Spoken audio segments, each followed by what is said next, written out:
Hi friends, പുതിയൊരു വീഡിയോയിലേക്ക് എല്ലാവർക്കും സ്വാഗതം. മഞ്ജുവിനെ കുറിച്ച് കുഞ്ഞാറ്റയും ഭാനുമ്മയും സ്വപ്നയും കൂടി സംസാരിക്കുകയാണ്. മിഞ്ചിയുടെ കാര്യത്തിൽ മഞ്ജുവിനെ കൊണ്ട് സത്യം പറയിപ്പിക്കാൻ വേണ്ടി ഒരുങ്ങിയതായിരുന്നു. പക്ഷേ ഗിരിയേട്ടൻ അതിൽ ഇടപെട്ടില്ലായിരുന്നു എങ്കിൽ മഞ്ജു ഉറപ്പായും അതാരാണ് വാങ്ങിത്തന്നത് എന്ന് പറയുമായിരുന്നു എന്ന് സ്വപ്ന പറയുകയാണ് കേട്ടോ. അവൾക്ക് അത് മറ്റാര് വാങ്ങിച്ചു കൊടുക്കാനാണ്? സ്റ്റേഷനിലുള്ള ഏതെങ്കിലും കാമുകന്മാരായിരിക്കും എന്ന് കുഞ്ഞാറ്റ പറയുകയാണ്.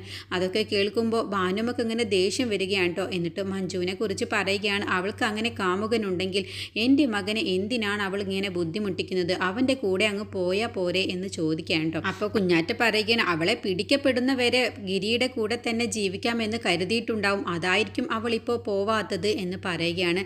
അങ്ങനെ മഞ്ജുവിനിട്ട് 8ന്റെ പണി തന്നെ കൊടുക്കണമെന്ന് ഭാനുമ്മയും സ്വപ്നയും കുഞ്ഞാറ്റയും കൂടി തീരുമാനിക്കുകയാണ്. പിന്നീട് ഗൗരിയമ്മയും മുകുന്ദനും കൂടി സംസാരിക്കുകയാണ് കേട്ടോ. അപ്പോൾ ഗൗരിയമ്മ മുകുന്ദൻ്റെ അടുത്തേക്ക് വന്നിട്ട് പറയുകയാണ്, എടാ മുകുന്ദ, നീ എന്നെ ഒന്ന് സഹായിച്ച് അടുക്കളയിൽ എന്ന് പറയുമ്പോൾ, എന്താ അമ്മ ഈ പറയുന്നത്? ഞാൻ പഠിക്കുന്നത് കണ്ടില്ലേ? എനിക്ക് എങ്ങനെയെങ്കിലും മജിസ്ട്രേറ്റ് ആവണം, അതിനുള്ള എക്സാമിൻ്റെ പഠിക്കലാണ്. അപ്പോൾ അമ്മ എന്നെ വെറുതെ ശല്യപ്പെടുത്താൻ എന്താ വരുന്നത് എന്ന് പറയാം കേട്ടോ. അപ്പോൾ ഗൗരിയമ്മ പറയുന്നുണ്ട്, നീ കുറേ നേരമായല്ലോ ഈ ബുക്കും എടുത്ത് പഠിക്കൽ തുടങ്ങിയിട്ട്, അത് കുറച്ച് ദിവസങ്ങളോളമായി ചെയ്യുന്നു. നീ എങ്ങാനും ഈ പരീക്ഷയിൽ തോറ്റിട്ടുണ്ടെങ്കിൽ നിന്നെ ഞാൻ വെറുതെ വിടില്ലടാ എന്ന് പറയുകയാണ് കേട്ടോ. ഈ അമ്മ എന്താ ഇങ്ങനെയൊക്കെ പറയുന്നത്? ഞാൻ അതിന് വേണ്ടിയിട്ട് തന്നെയല്ലേ ഈ കഷ്ടപ്പെട്ട് പഠിക്കുന്നത് എന്ന് പറയുകയാണ്. അങ്ങനെ ഗൗരിയമ്മ ചോദിക്കടാ, നീ എന്ന ഒരു കല്യാണം കഴിച്ച് ഒരു പെൺകുട്ടിയെ എൻ്റെ സഹായത്തിന് ഇവിടേക്ക് കൊണ്ടുവാടാ എന്ന് പറയുമ്പോൾ, ഒരു പെൺകുട്ടിയെ തന്നെ സ്നേഹിച്ചതിനുള്ള ഫലം അമ്മയ്ക്ക് കിട്ടിയതല്ലേ? ഇനിയിപ്പോൾ വീണ്ടും ഒരു പെൺകുട്ടിയുടെ കാര്യമാണോ പറയാൻ പോകുന്നത്? പാതി ജീവനിൽ നിന്നല്ലേ ഞാൻ അമ്മയ്ക്ക് തിരിച്ചു വന്നത് എന്ന് പറയുമ്പോൾ, അങ്ങനെ എല്ലാ പെൺകുട്ടികളും അതുപോലെ ആവില്ലടാ എന്ന് ഗൗരിയമ്മ പറയട്ടോ. നിനക്ക് ആ മഹിമയെ ഇഷ്ടമാണെന്നുള്ളത് അമ്മയ്ക്ക് നന്നായിട്ട് അറിയാമെന്ന് പറയുമ്പോൾ മുകുന്ദനൊന്നങ്ങ് പരുങ്ങുകയാണ് കേട്ടോ. എന്നിട്ട് എന്താ അമ്മ ഈ പറയുന്നത്? നീ പരുങ്ങൊന്നും വേണ്ട, എനിക്കറിയാം. അവൾ അന്ന് ഓണത്തിൻ്റെ അന്ന് സെറ്റ് സാരി എടുത്ത് വന്ന സമയത്ത് നീ അവളെ ശ്രദ്ധിച്ചതെല്ലാം ഞാനും നിന്നെ ശ്രദ്ധിച്ചിരുന്നു. നിനക്ക് അവളോട് ഇഷ്ടമാണെന്നും എനിക്ക് അറിയാമെന്ന് പറയുമ്പോൾ, അമ്മ എന്താ വെറുതെ ഓരോന്ന് പറയുന്നത്? ഞാൻ വെറുതെ ഒന്നുമല്ല പറയുന്നത്, എനിക്ക് ഉറപ്പുണ്ട് നീ അവളെ സ്നേഹിക്കുന്നുണ്ടെന്നുള്ള കാര്യം. നീ എന്നാൽ അവളോടത് തുറന്ന് പറഞ്ഞേക്ക് എന്ന് പറയുമ്പോഴാണ് അവിടേക്ക് മഹിമ ഗൗരിയമ്മ എന്നും പറഞ്ഞ് വിളിച്ചുകൊണ്ട് വരുന്നത്. അപ്പോൾ മുകുന്ദനും ഗൗരിയമ്മയും ഒന്നങ്ങ് ഞെട്ടിപ്പോവുകയാണ് കേട്ടോ. നമ്മൾ പറഞ്ഞ കാര്യമെങ്ങാനും മഹിമ കേട്ടിട്ടുണ്ടാകുമോ എന്നുള്ള ഭാവത്തിൽ. എന്നിട്ട് മഹിമ ചോദിക്കുകയാണ്, എന്താ അമ്മയും മോനും പരിപാടി എന്ന് ചോദിക്കുമ്പോൾ, മോളെ നിൻ്റെ എക്സാം ഒക്കെ കഴിഞ്ഞോ എന്ന് ചോദിക്കുമ്പോൾ, അതൊക്കെ കഴിഞ്ഞു, ഇനിയിപ്പോൾ റിസൾട്ടിൽ എന്താകുമെന്നൊന്നും ഒരു അറിവുമില്ല എന്ന് പറയുമ്പോൾ, നിനക്ക് എന്തായാലും മെഡിക്കലിന് കിട്ടും മോളെ, എനിക്ക് ഉറപ്പുണ്ട് എന്ന് പറയുകയാണ്. അങ്ങനെ കിട്ടുമെന്ന് തന്നെയാണ് എൻ്റെയും പ്രതീക്ഷ എന്നൊക്കെ മഹിമ പറയണ്ടോ. അങ്ങനെ മഹിമ വരുന്നതിൻ്റെ മുന്നേ ഗൗരിയമ്മയും മുകുന്ദനും കൂടി സംസാരിച്ചിട്ടുണ്ടാവും. എടാ മഹിമയെ നീ സ്നേഹിക്കുന്നത് കൊണ്ട് ഒരു കുഴപ്പവുമില്ല, അവൾ നല്ല മിടുക്കിയായ ഒരു ബോൾഡായ കുട്ടിയാണ്. അവൾ ഇനി പഠിച്ചിറങ്ങിക്കഴിഞ്ഞാൽ അവൾ ഡോക്ടർ ആവാനാണ് പോകുന്നത്. അവൾ ചില്ലറക്കാരിയൊന്നും ആവില്ല. പിന്നെ നീ ഇങ്ങനെ വായും പൊളിച്ച് നടക്കാതെ അവളോട് നിന്റെ ഇഷ്ടം തുറന്നു പറയണം. അല്ല എന്നുണ്ടെങ്കിൽ അവൾ മെഡിക്കൽ ഫീൽഡിലേക്ക് പോയി അവിടെയുള്ള നല്ലൊരു ചോക്ലേറ്റ് പോലത്തെ ഒരു ഡോക്ടറെയാവും പിന്നെ അവൾ സ്നേഹിക്കാൻ പോകുന്നത്. പിന്നെ നീ വായും പൊളിച്ച് നോക്കി നിൽക്കേണ്ടി വരുമെന്നൊക്കെ ഗൗരിയമ്മ മുകുന്ദനോട് പറയുന്നുണ്ട് കേട്ടോ. ആ സമയത്ത് ഈ അമ്മയുടെ ഒരു കാര്യം മക്കളോട് ഇങ്ങനെയൊക്കെയാണ് പറഞ്ഞു. പിന്നെ എൻ്റെ മകന് വിവരമില്ല എന്ന് കരുതിയിട്ട് എനിക്കിപ്പോൾ അതിനെക്കുറിച്ച് പറഞ്ഞു തരാതിരിക്കാൻ കഴിയില്ലല്ലോ എന്ന് പറയട്ടോ. അപ്പോൾ മുകുന്ദൻ പറയുന്നത്, എനിക്ക് ആദ്യം അമ്മേ മജിസ്ട്രേറ്റിൻ്റെ പരീക്ഷ എഴുതി അതിൽ വിജയിക്കണം, എന്നിട്ട് സ്വന്തമായിട്ടൊരു വീടും ജോലിയുമൊക്കെ ഉള്ളവരെയാണ് ഇപ്പോൾ പെൺകുട്ടികൾ ആഗ്രഹിക്കുന്നത്.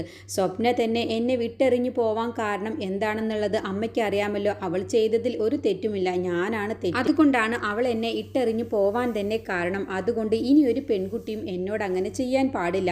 അപ്പോൾ കല്യാണത്തിൻ്റെ മുന്നേ ഒക്കെ എനിക്കൊരു ജോലി വാങ്ങണം, എന്നിട്ടൊരു സ്വന്തമായ ഒരു വീടും ഒക്കെ വേണം അമ്മേ.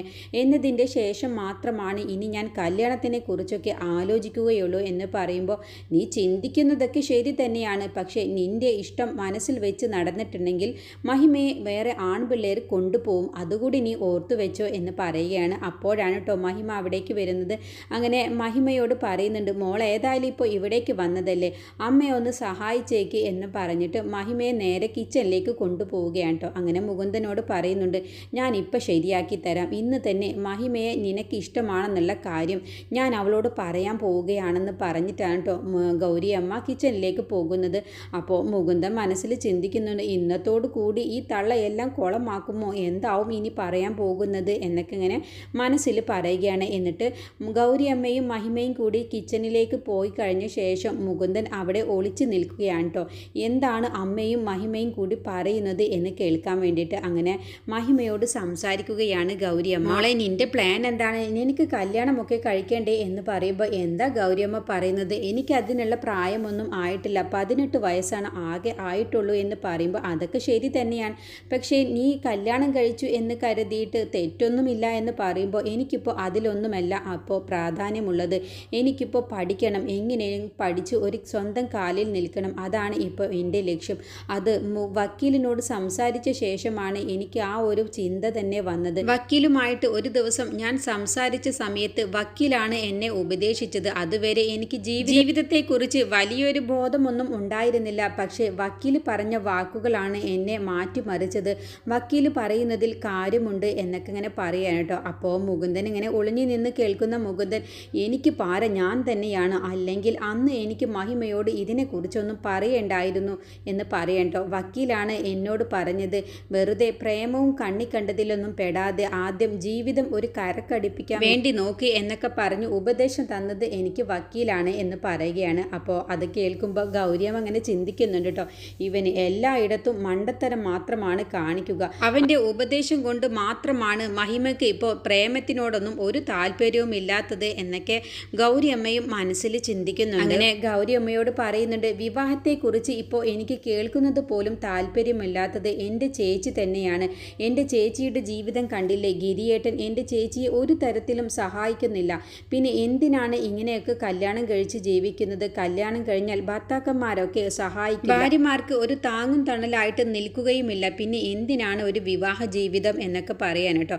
അങ്ങനെ സംസാരിക്കുന്ന ആ സമയത്താണ് അമ്മാവൻ വിളിക്കുന്നത് മഹിമയ്ക്ക്. അങ്ങനെ അമ്മാവൻ്റെ ഫോണുമായിട്ട് പുറത്തേക്ക് ഇറങ്ങിയിട്ട് സംസാരിക്കാൻ കേട്ടോ. അപ്പോഴത്തേക്കും മുകുന്ദൻ അവിടേക്ക് ഒന്നും അറിയാത്ത ഭാവത്തിൽ ഗൗരിയമ്മയുടെ അടുത്തേക്ക് വരികയാണ്. എന്നിട്ട് അമ്മ, ഇവിടെ എന്താ കഴിക്കാനുള്ളത് എന്ന് പറയുമ്പോൾ, എടാ കള്ള, നീ മഹിമ പറയുന്നതെല്ലാം ഒളിഞ്ഞു നിന്ന് കേൾക്കുകയായിരുന്നു അല്ലേ എന്ന് പറയുമ്പോൾ, അതെങ്ങനെ അമ്മയ്ക്ക് മനസ്സിലായി? നിന്നെ കാണൽ തുടങ്ങിയിട്ട് കുറേ വർഷമായില്ലേടാ എന്ന് പറയട്ടോ.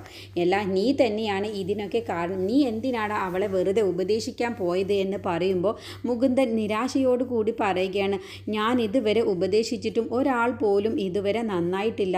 ആദ്യമായിട്ടാണ് ഇവൾ ഇങ്ങനെ നന്നാവുന്നത് എന്നൊക്കെ മുകുന്ദൻ പറയുകയാണ്. അപ്പോൾ ഗൗരിയമ്മ പറയുകയാണ്, പിന്നെ ഒരു കാര്യം കൂടിയുണ്ട്. മഹിമയ്ക്ക് ഇപ്പോൾ കല്യാണത്തിനോട് താല്പര്യമില്ലാത്തതിൻ്റെ കാരണം തന്നെ മഞ്ജുവിൻ്റെയും ഗിരിയുടെയും ജീവിതം കൊണ്ടാണ്. അവർ ആരും അറിയാതെ പരസ്പരം സ്നേഹിക്കുന്നുണ്ടെന്നുള്ള കാര്യം മഹിമയ്ക്ക് അറിയില്ലല്ലോ. അവളുടെ ആ തെറ്റിദ്ധാരണയാണ് ആദ്യം മാറ്റേണ്ടത്. അതിനൊരു വഴിയുണ്ട് എന്നൊക്കെ ഗൗരിയമ്മ മുകുന്ദനോട് പറയുകയാണ് കേട്ടോ. അങ്ങനെ അമ്മാവനുമായി സംസാരിച്ച ശേഷം മഹിമ വീണ്ടും അവരുടെ അടുത്തേക്ക് വരികയാണ്. എന്ന് ഗൗരിയമ്മ, ഞാൻ ഇറങ്ങട്ടെ എന്ന് പറഞ്ഞിട്ട് മഹിമ ഇറങ്ങുകയാണ് കേട്ടോ. ആ സമയത്ത് ഗൗരിയമ്മ വീണ്ടും പറയുകയാണ്, അല്ല, അന്ന് നമ്മളൊരു ടൂർ പ്ലാൻ ചെയ്തില്ലേ മഞ്ജുവിനെയും ഗിരിയെയൊക്കെ കൂട്ടിയിട്ട്, അതെങ്ങനെ, അത് നടക്കുമോ എന്ന് ചോദിക്കാൻ കേട്ടോ. അത് ഞാൻ ഏറ്റു, ഞാൻ ചേച്ചിയോട് പറയാം എന്നൊക്കെ പറഞ്ഞ ശേഷം അവിടെ നിന്നും മഹിമ പോവുകയാണ് കേട്ടോ. അങ്ങനെ മഹിമ പോകുന്നത് ഗൗരിയമ്മയും മുകുന്ദനും നോക്കി നിൽക്കുകയാണ്. അപ്പോഴത്തേക്കും അവിടേക്ക് ഗിരി കൂടി വരികയാണ് കേട്ടോ. അങ്ങനെ ഗിരിയെ കാണുന്ന സമയത്ത് മഹിമ ഒരു മൈൻഡും പോലും ചെയ്യാതെ അവിടെ നിന്നും പോവുകയാണ്. അപ്പോൾ ഗിരിയോടും ഗൗരിയമ്മ ചോദിക്കാൻ, എന്താടാ മഹിമ നിന്നെ കണ്ടിട്ട് ഒന്ന് മിണ്ടുക പോലും ചെയ്തില്ലല്ലോ, നിങ്ങൾ തമ്മിൽ പിണക്കത്തിലാണോ എന്ന് ചോദിക്കുമ്പോൾ, എന്നോടിപ്പോൾ ഗൗരിയമ്മ എല്ലാവരും പിണക്കത്തിലാണ് എന്ന് മുകുന്ദനെ തട്ടിച്ചുകൊണ്ട് ഗൗരിയമ്മയോട് ഗിരി പറയുകയാണ് കേട്ടോ. അപ്പോൾ ഗൗരിയമ്മ ചോദിക്കുന്നുണ്ട്, അതെന്താടാ നിങ്ങൾ തമ്മിൽ വീണ്ടും പിണങ്ങിയോ എന്ന് ചോദിക്കുമ്പോൾ, ഞാൻ കാപ്പി എടുത്തുകൊണ്ട് വരാം, അതിൻ്റെ മുന്നേ രണ്ടാളുടെയും പിണക്കം മാറ്റിയേക്കണം എന്നും പറഞ്ഞ് ഗൗരിയമ്മ അകത്തേക്ക് പോവുകയാണ്. അങ്ങനെ ഗിരി ചോദിക്കുകയാണ്, എന്താ നിനക്ക് എന്നോടുള്ള പിണക്കം മാറിയില്ലേ എന്ന് ചോദിക്കുമ്പോൾ, എനിക്ക് നിന്നോട് ഒരു പിണക്കവുമില്ല, പക്ഷേ എനിക്ക് നിന്നോട് ആകെയുള്ള പിണക്കം എന്താണെന്ന് വെച്ചാൽ, നീ ഒരിക്കലും സഞ്ജിയെ പോലുള്ള ഒരു ക്രിമിനലിന് വേണ്ടിയിട്ട് ഇങ്ങനെ ചെയ്യാൻ പാടില്ലായിരുന്നു. ഇത് നീ എല്ലാവരോടും ചെയ്യുന്ന തെറ്റ് തന്നെയാണ്.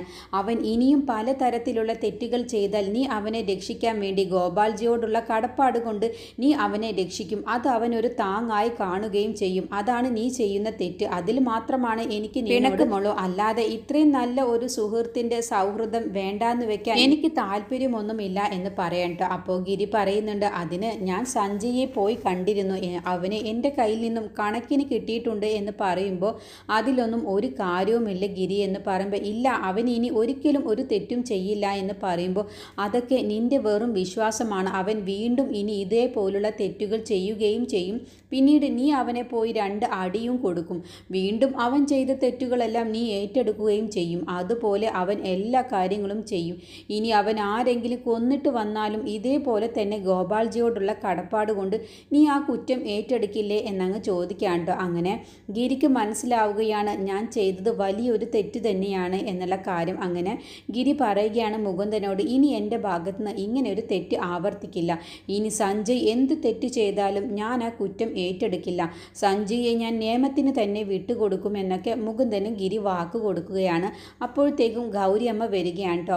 എന്തായി, രണ്ടാളും തമ്മിൽ പിണക്കം മാറിയോ എന്ന് ചോദിക്കുമ്പോൾ, ഇത്രയും നല്ല ഒരു ഫ്രണ്ടിനോട് എങ്ങനെ അമ്മ ഞങ്ങൾ പിണങ്ങുക, ഞങ്ങൾ എന്നും നല്ല സുഹൃത്തുക്കൾ തന്നെയായിരിക്കും എന്നൊക്കെ പറഞ്ഞ് ഗിരിയും മുകുന്ദനും സൗഹൃദത്തിൽ തന്നെ വീണ്ടും ആവുകയാണ് കേട്ടോ. പിന്നീട് പിറ്റേ ദിവസം രാവിലെ ഗിരി പത്രം വായിച്ചുകൊണ്ടിരിക്കുന്ന സമയത്താണ് ശാലിനി അവിടേക്ക് വരുന്നത്. എന്നിട്ട് ശാലിനി അമ്പലത്തിൽ പോയി വരികയാണെന്നാണ് കേട്ടോ പറയുന്നത്. അപ്പോൾ ശാലിനി പറയാണ്, ഞാൻ ഗിരി അന്ന് ജയിലിലായ സമയത്ത്, സ്റ്റേഷനിലായ സമയത്ത് ഗിരിക്ക് വേണ്ടി വഴിപാട് നേർന്നിരുന്നു. അത് കഴിച്ചിട്ടാണ് ഞാനിപ്പോൾ വരുന്നത്. എനിക്ക് അമ്പലത്തിലൊന്നും വലിയ വിശ്വാസമൊന്നും ഉണ്ടായിരുന്നില്ല. നേർച്ചയിലും വഴിപാടിലും ഒന്നും എനിക്ക് വിശ്വാസം ഉണ്ടായിരുന്നില്ല. പക്ഷേ ഗിരി അന്ന് സ്റ്റേഷനിൽ ആയപ്പോൾ എനിക്ക് വല്ലാത്തൊരു വീർപ്പുമുട്ടലായിരുന്നു. അതിന് വേണ്ടിയിട്ടാണ് ഞാൻ വഴിപാടിന് നേർന്നതും എല്ലാം. അത് എൻ്റെ വഴിപാട് കൊണ്ടാണ് ഗിരി പുറത്തിറങ്ങിയത് എന്നൊന്നും ഞാൻ പറയില്ല കേട്ടോ. പക്ഷേ എനിക്കെന്തോ ഇത് ചെയ്യണമെന്ന് തോന്നി. അത് കഴിഞ്ഞപ്പോൾ ഈ പ്രസാദം ഗിരിക്ക് തരണമെന്ന് തോന്നി. അതാണ് ഞാൻ ഇവിടേക്ക് വന്നത് എന്ന് പറയാണ്.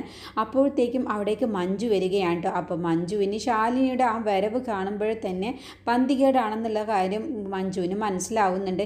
എന്നിട്ട് ഗിരിക്ക് പ്രസാദം നെറ്റിയിൽ തൊട്ടുകൊടുക്കാൻ വേണ്ടി ശാലിനി ഒരുങ്ങാണ് കേട്ടോ. അപ്പോൾ ശാലിനിയോട് ഗിരി പറയുകയാണ്, വേണ്ട, എനിക്ക് തൊട്ട് തരേണ്ട, കാരണം ഞാൻ കുളിച്ചിട്ടില്ല എന്ന് പറയണം. അത് കേൾക്കുമ്പോൾ ശാലിനിയുടെ മുഖം അങ്ങ് മാറുകയാണ് കേട്ടോ. അപ്പോൾ മഞ്ജുവിന് ഒരുപാട് സന്തോഷവും ആവുകയാണ്.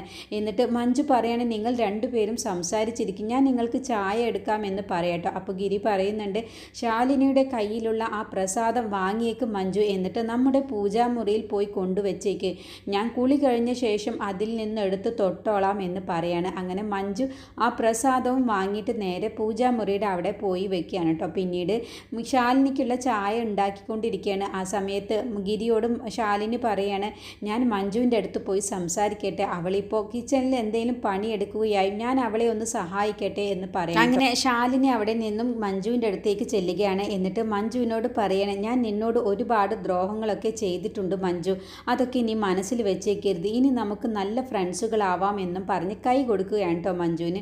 പക്ഷേ മഞ്ജു ശാലിനിക്ക് കൈ കൊടുക്കുന്നത് പോലെ അങ്ങ് ആക്ഷൻ കാണിച്ച ശേഷം കൈ അങ്ങ് മാറ്റുകയാണ്. അപ്പോൾ ശാലിനി പെട്ടെന്ന് അങ്ങ് ഞെട്ടിപ്പോവുകയാണ് കേട്ടോ.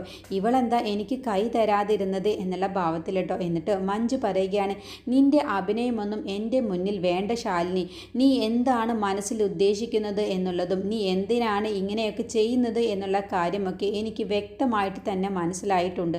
അതുകൊണ്ട് നിൻ്റെ അഭിനയം എൻ്റെ അടുത്ത് വേണ്ട എന്നങ്ങ് മഞ്ജു പറയുമ്പോൾ ശാലിനി ആകങ്ങ് ഞെട്ടിപ്പോവുകയാണ് കേട്ടോ. ശാലിനിയുടെ അഭിനയം എല്ലാം തന്നെ മറ്റാർക്ക് മനസ്സിലായില്ലെങ്കിലും മഞ്ജുവിന് മനസ്സിലാവുകയാണ്.